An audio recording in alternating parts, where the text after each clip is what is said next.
미국 정부가 발칵 뒤집혔습니다. 한 전직 국방부 고문의 충격적인 폭로 때문인데요. 한국은 우리가 지켜야 할 나라가 아닙니다. 라는 그녀의 발언이 워싱턴을 완전히 뒤흔들고 있습니다. 지금까지 미국이 한국을 보호한다고 믿었던 모든 사람들이 깜짝 놀랄 만한 진실이 드러났거든요. 펜타곤 내부 보고서까지 유출되면서 한국 없이는 전장 통제가 3배나 지연된다는 충격적인 사실이 밝혀졌습니다. 대체 이 여성이 한국에서 무엇을 보고 온 걸까요? 왜 그녀는 자신의 커리어를 걸고 이런 위험한 발언을 했을까요? 제가 준비한 충격적인 내용을 공개합니다. 오늘 이야기 시작하기 전에 구독과 좋아요 버튼을 꾹 눌러주시면 영상 제작에 큰 힘이 됩니다. 저는 클레어 맥케이입니다. 25년간 미국 국방부에서 동아시아 전략을 담당했죠.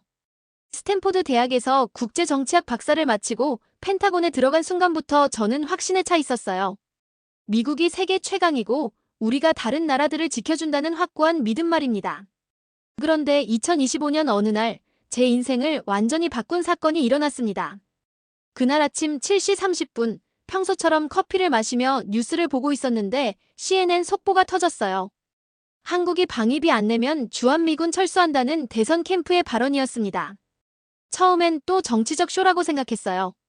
하지만 뭔가 이상했습니다. 이런 발언이 나올 타이밍이 아니었거든요. 저는 즉시 펜타곤으로 달려갔죠. 이건 단순한 정치적 발언이 아니었거든요. 제 사무실 벽에는 거대한 동아시아 지도가 걸려 있었습니다. 25년간 바라본 그 지도였죠. 저는 그 지도 앞에 서서 한국을 중심으로 시뮬레이션을 돌려봤어요. 만약 주한미군이 철수한다면 우리의 전략은 어떻게 될까? 컴퓨터 화면에 나타난 결과는 참담했습니다. 일본 기지만으로는 중국을 견제할 수 없었어요. 반응 시간이 40분에서 2시간으로 늘어났고 괌까지의 거리는 너무 멀었습니다. 제가 직접 계산해본 수치들이 충격적이었어요. 한국 기지에서 베이징까지는 1시간 20분, 일본 기지에서는 3시간 40분이 걸렸습니다. 이 차이가 얼마나 치명적인지 아시겠죠? 그때 깨달았어요. 우리가 한국을 지켜주는 게 아니라 한국이 우리 전략의 핵심 축이었다는 걸 말입니다. 손이 덜덜 떨렸어요. 25년간 제가 믿어온 모든 게 흔들리고 있었거든요. 하지만 더 충격적인 건 따로 있었어요. 제 동료 매튜가 조용히 다가와 말했거든요. 클레어, 이건 방위비 문제가 아니야. 진짜 이유는 따로 있어. 매튜의 표정이 심상치 않았습니다. 그는 20년간 한반도 정책을 다뤄온 베테랑이었거든요. 무슨 말이야? 제가 물었더니 매튜가 주위를 둘러보더니 속삭였어요. 사무실로 와. 보여줄 게 있어. 며칠 후 매튜와 비밀 회동을 가졌습니다. 워싱턴 시내의 한적한 카페였죠. 그가 건넨 자료를 보는 순간 저는 말문이 막혔어요. KF-21 전투기, 천무 다연장 로켓, 현무 미사일, 천공 방공 시스템. 이 모든 한국산 무기들이 세계 곳곳으로 팔려나가고 있었던 겁니다. 클레어, 한국이 우리 경쟁자가 됐어. 매튜의 말이 뇌리에 박혔습니다. 단순한 무기 수출이 아니야. 전술, 훈련, AI 시스템까지 통합해서 팔고 있다고. 자료를 넘기며 매튜가 설명했어요. 폴란드가 480대의 K2 전차와 48대의 FA-50 경공격기를 주문했어. 금액만 140억 달러야. 제 입이 떡 벌어졌습니다. 루마니아도 K9 자주포 53문과 레이더 시스템을 패키지로 구매했고, 더 놀라운 건 사우디아라비아였어요. 천공 방공 시스템을 도입했는데 패트리어트보다 성능이 좋다고 평가했다고 해. 매튜의 목소리에는 당황스러움이 섞여 있었어요. 이게 다가 아니야. 매튜가 또 다른 자료를 꺼냈습니다. 노르웨이, 핀란드, 에스토니아까지 한국산 무기에 관심을 보이고 있어. 우리가 전혀 예상 못한 일이지. 그 순간 제 머릿속이 하얘졌어요. 우리는 한국을 여전히 보호받는 나라로 생각하고 있었는데 그들은 이미 우리 시장을 빠르게 잠식하고 있었던 거죠. 매튜, 이걸 상부에서 알고 있나? 제가 물었더니 그가 씁쓸하게 웃었어요. 알고는 있지만 인정하려 하지 않아. 한국을 경쟁자로 인정하는 순간 우리 정책 전체가 흔들리거든. 그날 밤 저는 잠을 이룰 수 없었습니다. 침대에 누워 천장을 바라보며 생각에 잠겼어요. 지난 25년간 제가 알고 있던 모든 것이 흔들리고 있었거든요. 한국은 정말 우리가 생각하는 그런 나라가 맞을까? 직접 확인해보고 싶었습니다. 다음 주 저는 충동적인 결정을 내렸습니다. 직접 한국에 가보기로 한 거예요. 진실을 이 눈으로 확인하고 싶었거든요. 상부에는 동아시아 정세 파악을 위한 출장이라고 보고했죠. 12시간의 비행 끝에 인천공항에 내린 순간부터 놀라움의 연속이었습니다. 출입국 과정이 완전 자동화되어 있었어요. 얼굴 인식부터 수화물 처리까지 사람의 개입 없이 모든 게 척척 진행됐습니다. 이게 바로 미래구나라는 생각이 들었죠. 미국 공항에서는 아직도 줄을 서서 기다려야 하는데 여기는 몇 분 만에 모든 절차가 끝났어요. 심지어 택시까지 자동으로 호출되더군요. 서울 시내로 향하는 길에서도 놀라움은 계속됐습니다. 고속도로 곳곳에 설치된 지능형 교통 시스템, 실시간으로 교통 상황을 분석하는 AI 카메라들. 이런 걸 군사기술에 응용하면 얼마나 강력할까라는 생각이 절로 들었어요. 하지만 진짜 충격은 KF-21 공장에서 받았습니다. 한국항공우주산업 관계자가 안내해줬는데 저는 눈을 의심할 수밖에 없었어요. 이곳의 기술 수준이 록히드 마틴이나 보잉과 동급하니 어떤 면에서는 그 이상이었거든요. 공장 내부는 완전히 자동화되어 있었습니다. 로봇팔들이 정밀하게 부품을 조립하고 AI가 실시간으로 품질을 검사했어요.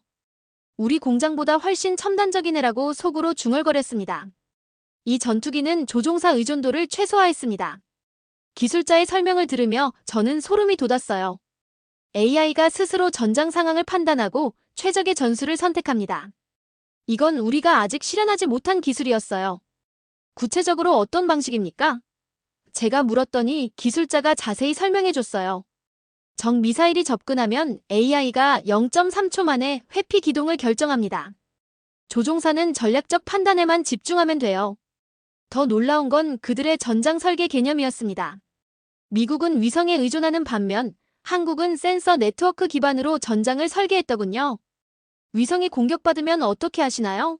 라고 물었더니 저희는 위성 없이도 작전이 가능합니다 라는 답변이 돌아왔어요.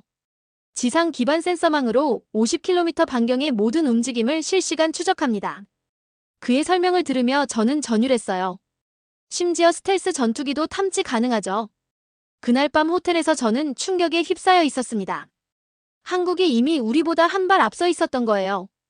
25년간 제가 쌓아온 전문성이 무너지는 느낌이었습니다. 이튿날 한국군 관계자와의 대화에서 더 큰 깨달음을 얻었습니다. 전쟁은 일어나기 전에 끝내는 게 우리 철학입니다. 그의 말에 저는 전율을 느꼈어요. 구체적으로 어떤 의미인가요? 제가 물었더니 그가 차분하게 설명했습니다. 미국은 맞고 대응하는 방식이죠. 하지만 저희는 상대방이 생각도 못하게 만드는 방식을 택했습니다. 이건 전략 개념 자체가 다른 거였어요. 우리는 압도적 화력으로 승부하려 하는데 한국은 심리적 지배력을 통해 전쟁 자체를 예방하려 했던 겁니다. 예를 들어 설명해 주실 수 있나요? 제가 더 자세히 물어봤어요. 북한이 도발을 준비한다면 저희는 그들이 준비 단계에서 포기하게 만듭니다. 성공 확률을 0%로 만드는 거죠. 어떻게 그런 게 가능합니까? 실시간 감시망으로 그들의 모든 움직임을 파악하고 즉시 대응 태세를 갖춥니다. 적이 움직이는 순간 이미 우리는 준비를 마친 상태죠. 적이 공격을 포기하게 만드는 것, 그게 진정한 승리 아닙니까? 그의 말이 제 머릿속을 맴돌았습니다. 이건 단순한 방어가 아니라 전략 패러다임의 혁신이었어요. 또 다른 장교가 추가 설명을 해줬습니다.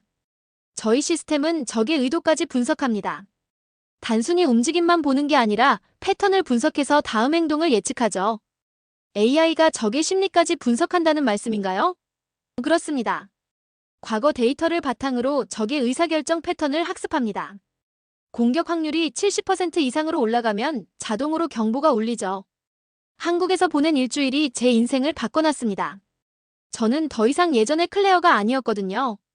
비행기에서 내내 생각했어요. 과연 우리가 한국을 지켜주고 있는 게 맞나? 귀국 후 저는 밤새워 상세한 보고서를 작성했습니다. 한국의 기술력, 전략 철학, 그리고 우리가 놓치고 있는 현실에 대해 낱낱이 적었죠.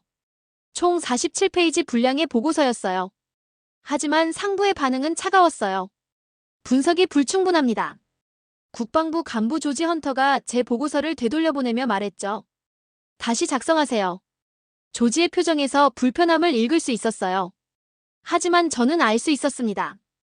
그들이 진실을 받아들이고 싶어 하지 않는다는 걸 말입니다. 구체적으로 어떤 부분이 불충분한가요? 제가 물었더니 조지가 한숨을 쉬며 답했어요. 너무 한국에 호의적이야. 균형 잡힌 시각이 필요해. 하지만 제가 본 건 사실입니다. 사실이어도 표현 방식이 중요하지 않나? 한국을 너무 띄워주면 우리 입지가 곤란해져. 며칠 후 조지가 제게 따로 연락했어요. 펜타곤 근처 레스토랑에서 만났는데 그의 표정이 심각했습니다. 클레어, 한국 기술을 인정하는 순간 우리의 전략 명분이 무너진다는 걸 모르나? 그의 목소리에는 초조함이 배어 있었습니다. 우리가 지켜주는 나라가 아니라면 주한미군이 왜 필요하겠어? 의회에서 뭐라고 하겠어? 하지만 현실은 현실 아닙니까? 제가 반박했더니 조지가 테이블을 톡톡 쳤어요. 현실과 정치는 다르다고. 우리가 인정할 수 없는 현실도 있는 거야. 그때 깨달았죠. 이들은 진실보다 체면을 택했다는 걸 말입니다. 하지만 저는 더 이상 침묵할 수 없었어요. 그래서 개인 유튜브 채널을 만들었습니다. 밤늦게 혼자 사무실에 남아 영상을 촬영했어요.